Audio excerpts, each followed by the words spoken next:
sir.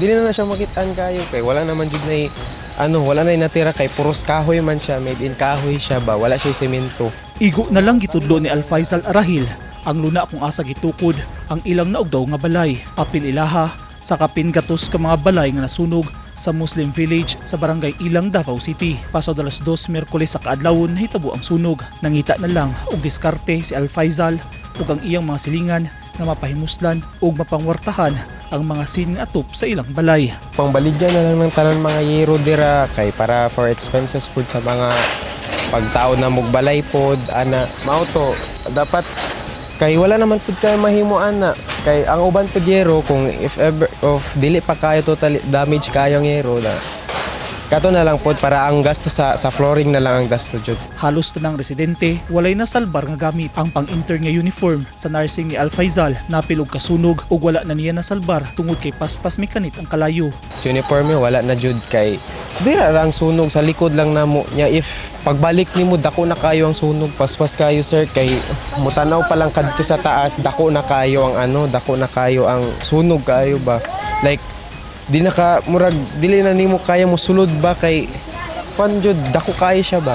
Sa ulahing update sa initial assessment of validation sa City Social Welfare and Development Office kung CSWD alas 8:21 Miyerkules sa gabi, 139 kabalay ang nasunog. 136 niini ang totally damaged, duha ang partially damaged ug usa ang slightly damaged. 164 ka pamilya ang apektado. Giban na banang ana sa 49,925,000 pesos ang danyo sa kabtangan.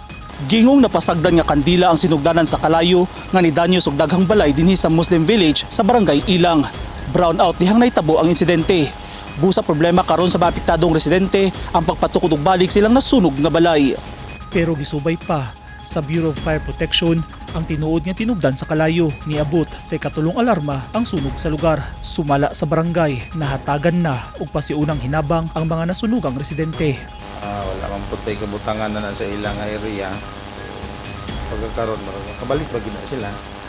So ang among matabang rabot sa barangay ginagmay lang para makakuan sila kanang balik sila sa ilahang area. So marag naman po'y assistant ng city nga ihatag sila para sila pagtukod po sila. Nag-final assessment ug validation na ang CSWDO alang sa itunol nga financial assistance. Sa evacuation sa barangay, nagtiner ang ubang nasunugan. Ang uban sa ilang paryente una nakipuyo. Ana sa 50 ka pamilya ang temporaryong nagpahimulo sa tent sama sa pamilya ni Indan Nawi Wahab. Matud niya natugaw ang ilang pagpangatulog dihang naay nanuktok sa ilaha ug nisinggit nga dunay sunog. Swerte hinong nakagawas sa ilang balay ang pamilya Wahab.